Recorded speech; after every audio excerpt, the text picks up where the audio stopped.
I got friends only wanna talk business. I got expensive, cause winning's expensive. I got expensive, cause winning's expensive. I've been reading all the war, and I've been shutting down the stars. And welcome to Put That Coffee Down, the freight sales show for closers. Here we are, Tuesday, 12 p.m. Eastern Time on FreightWaves TV. We have a really cool show today. We're going to talk about research and pre-call research, some things a lot of salespeople just don't do, and they really should. And to talk about that, I'm going to welcome on Bart De Muynck. He is the Chief Industries Officer over at Project 44. He's worked a lot with shippers in the past in his previous experiences, and he is a true expert on the subject, so you don't want to miss Bart's tips and tricks. So Bart will be in just a few minutes. But first, let's talk about communication, because sales is all about communication. I read a really great article on Inc. magazine. It is titled, "One Change on How You Speak Makes What You Say 20% More Memorable. Research shows experiments prove that we listen with our eyes as well as our ears." And that's no surprise, because I think 95% of communication is nonverbal. Only 5% are the words coming out of your mouth. So with that, talking with your hands, making gestures makes what you say more memorable. And it's written by Minda Zetlin. She's the author of Career Self-Care, Find Your Happiness, Success, and Fulfillment at Work. And you can find that on Inc.com.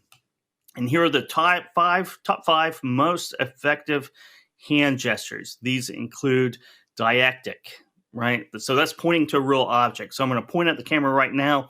I'm pointing at the camera, pointing at the audience, and that is your didactic signal. Iconic is kind of whenever you're playing out a story, like you're reeling in a fish. I'm going to reel in a fish right here, and you're telling a story and you're acting it out a little bit. That is iconic. So you're going to reel in that prospect this afternoon after you Put That Coffee Down. Yeah, metaphorical. And that's when we measure something like the whole world, right? You're gauging the size of something, or top shelf, get it up on the top shelf, something like that. That's what you call metaphorical. Then you have symbolic. And symbolic is real hand gestures, right? So the OK sign, the upside down horn sign, the OK sign, those other signs that you give to people who cut you off in traffic. That would be a symbolic sign. So it's used for words. And it's kind of probably where human language came from in the beginning, before we could speak, is through hand gestures and pointing and all of these things. The fifth and final one is a motor gesture. And this is probably, this is one of the most important ones for sales. And I'm doing it right now. Like, I tend to do it myself a little bit.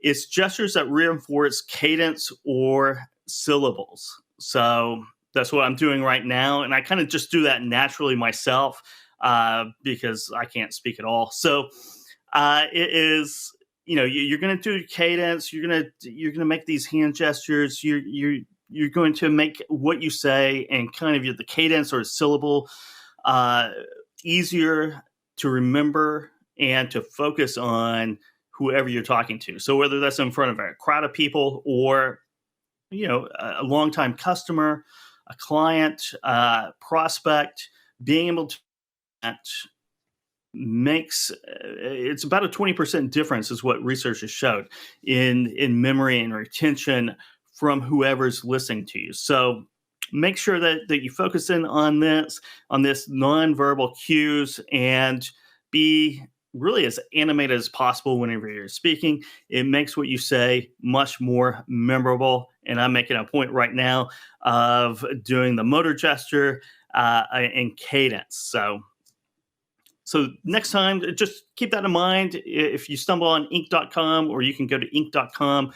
And again, that is one change on how to speak makes what you say 20% more memorable. So it's all about ratios. It's all about the percentage game in sales, whatever you can do to higher those probabilities of moving down through the sales process and actually closing the deal.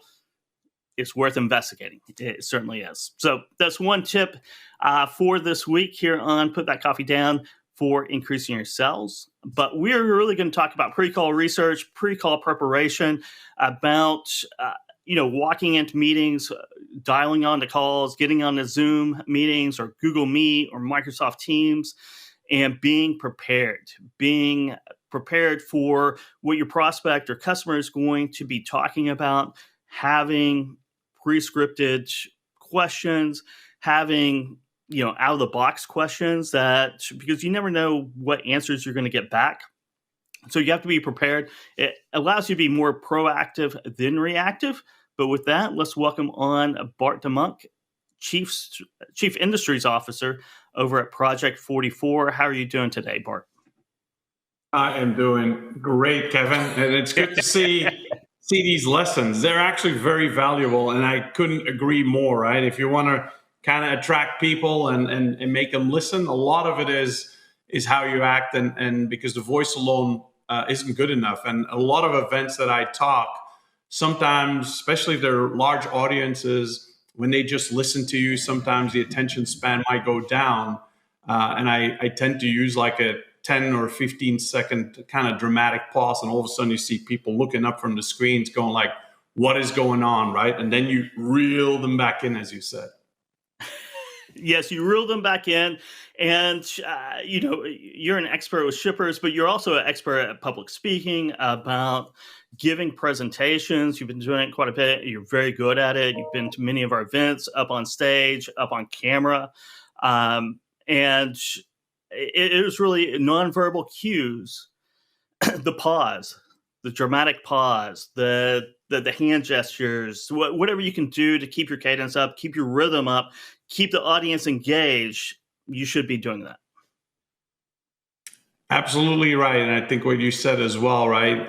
There's a couple of techniques. And I remember when I was at PepsiCo, we had a lot of trainer. I was in leadership training there as well, spent 10 years at PepsiCo. One of the things they always taught us was listen with ting. So there's a lot of different techniques, right? And just as it's important to speak and to communicate to people, it's also very important, and we'll talk about that here, right?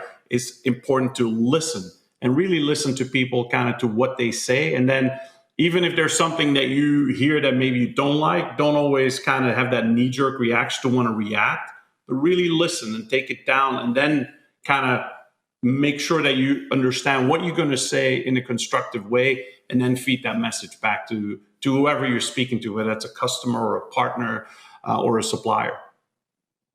Yeah, you don't always have to respond to everything someone says instantaneously. You can shelve it for later. Part of if you're on camera, I just want to say this right now. If you're on camera, there are props that you can use. Great guitars.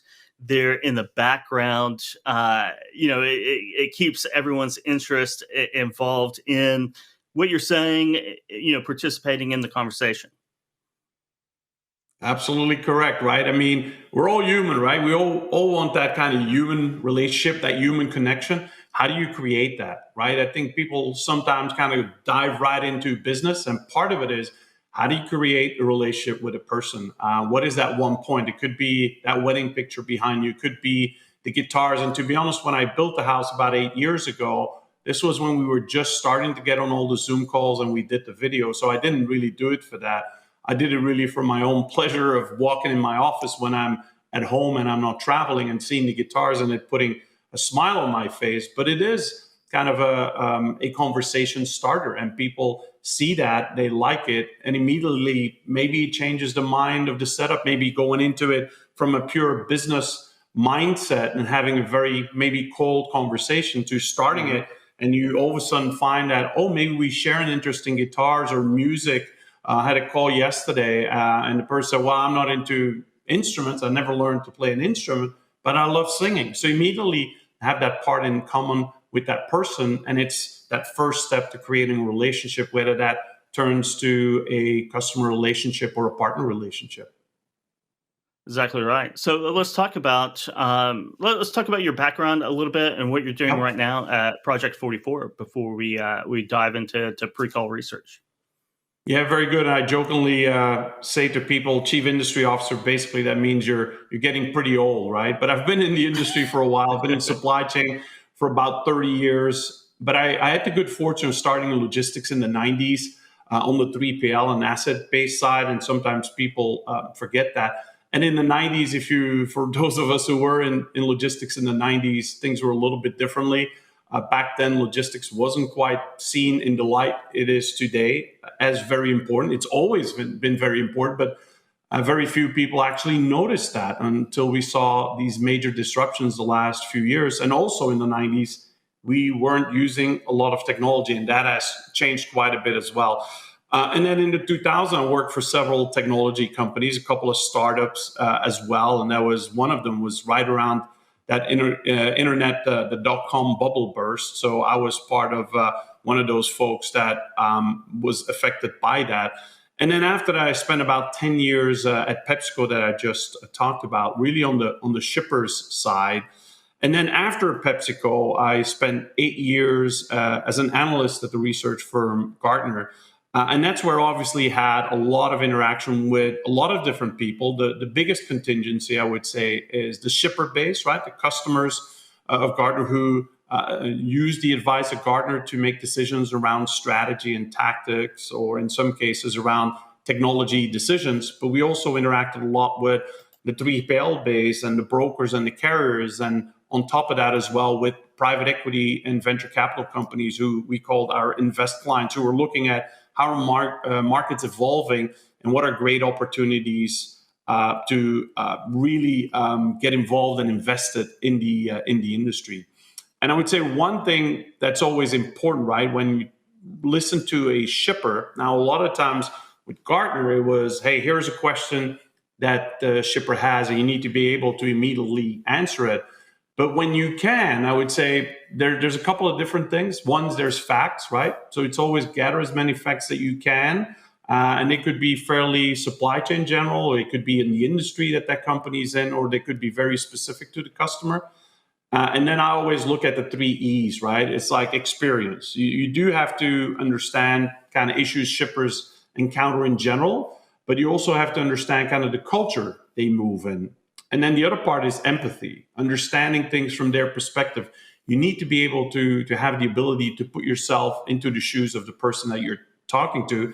And then finally, effectiveness, right? Really understand the core elements of what they communicate to you in order to be able to support them.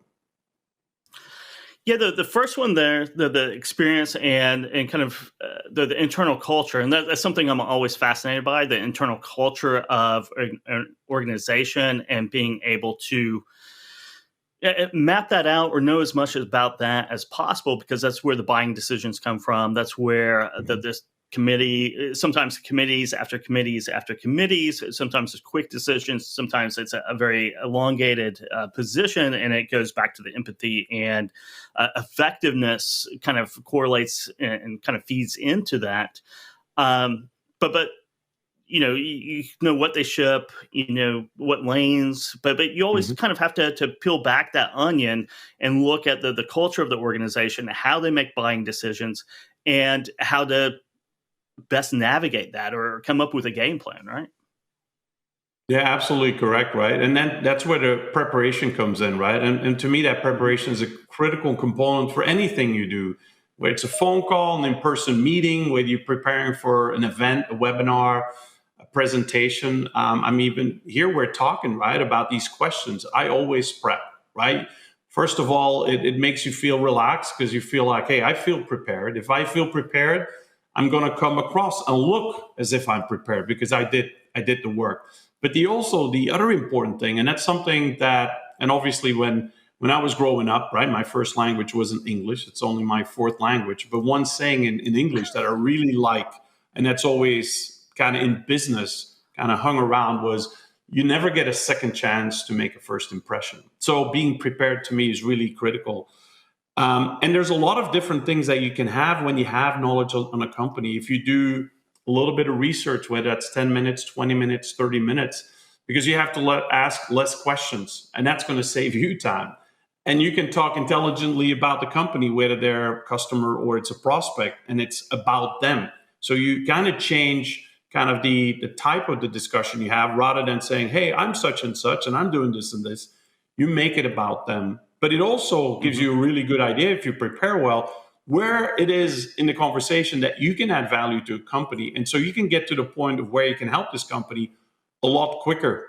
And then the other part I think is also important, allows you to point out some maybe services or products or whatever it is that you're selling that could add value and then make you stand out from the competition, rather than keeping it very general. And then I think the final outcomes of it is that it creates a relationship. You'll see me talk a lot about relationship, because you're trying to create a relationship with someone, right? It's like in our personal life, you don't just walk up to someone and say, hey, you want to be my friend or you want to be my partner in life? You start by having a conversation, making that link, making that connection and that relationship, and then it evolves into something else. And I think within business, sometimes we jump too much to conclusion without maybe doing the upfront work to create that relationship. And the other part is, we know when we talk, and we'll talk a little bit here more about things like brokers, right? There's thousands of brokers in the US. There's a lot of vendors in any market. But how do you stand out from the crowd, right, in your approach? I think that's really what's important. And that's what people need to understand, is when they have that conversation, make it unique as well. Yeah, it's a process, right? Building that relationship's a process. We focus in on closing and winning business. And a lot of times, salespeople in all industries, it's just not freight brokerage or the freight space, is you want to jump to that conclusion. You want to jump to the end game, because a lot of importance, we all focus in on getting new business, but it's a process. You have to start, and you have to, walk down that path, ask great questions. Another big thing on research and pre-call research is I usually like to ask a lot of questions that I should know the answer to, right? I think I know, I have an idea of what the answer is going to be. I might not know the exact answer. Sometimes I do know the exact answer, but I want to have a familiarity or an expectation of an answer. So I know what direction, I have a better gauge of what direction the conversation is going to, because if they're saying things that through my pre-call research don't really match up, then I'm going to chase those down and see where that disconnect is. And I think it makes the conversation flow a little bit better too. Instead of asking a lot of questions you don't know the answer to, you have no idea what the answer is, you can get lost in the navigation of that conversation very, very easy. And then the call turns into a disaster. Yeah, I think you're absolutely right? It's kind of the directed question versus the open questions, right? Where it's like, you can ask a questions like, so Mr. X or Mrs. Y, what are some of the issues you're facing? We should know, because we're industry experts, right? All of us that are in our industry, we should know kind of what in general the issues are. Maybe if you're on the retail as a shipper, as a retailer, I know I'm going to have issues maybe with inventory, with lead times, issue to having good quality of service, or high rates in last mile delivery, or I'm having issues around talent. So direct your question around, hey, we know there's a lot of issues with inventory in retail. How does that particularly impact you? And then think about it from, how can I, as a vendor, then help you with that particular issue? I think that'll help, as you said, help that conversation flow a lot better. And you're going to get a lot more specific information than if you kind of ask these questions. The other thing is, if you're asking a very open question, or you ask a type of question that people could say or answer with just a yes or no, sometimes that's what you're going to get. When you say, are you just having issues, or are you having, challenges? People say yes. And then it's kind of an awkward pause. And so then you have to go like, so what are those challenges, right? It's not a very flowing conversation. It is. I did some sales training in my first brokerage, and we were taught open-ended questions. And part of the training is, if you ever ask a closed-ended question, yes, no question, that's what you got during your role play, is just a yes. And it taught you to do open-ended, but sometimes open-ended, like what issues are you facing? That's kind of vague. That doesn't really convey any information. But if we go back to inventory, because it's a good example, what challenges are you facing in inventory right now? I see Walmart and Target have kind of corrected some of those. You get more out to the discretionary side, and inventory is a little bit problematic. Now you are selling sporting goods or whatever, right? And Dick's Sporting Goods just came out. This is the inventory. Are you facing some of those same problems? You're asking an open-ended question in a very specific way, which I think is a very powerful question. Yeah, you're absolutely right. Right. It's like, how do you create that engaging conversation around that topic? I think the other side, it will show that company that, one, you understand kind of what you're talking about. So it gives you kind of credibility, which leads to trust. And that's the basis of any type of relationship, or a business relationship in this particular case. But I think the other part is, if you can bring up, like you said, hey, I saw in the news that, like what you just mentioned, right? Like Walmart recently had XYZ happening, or had an issue with this.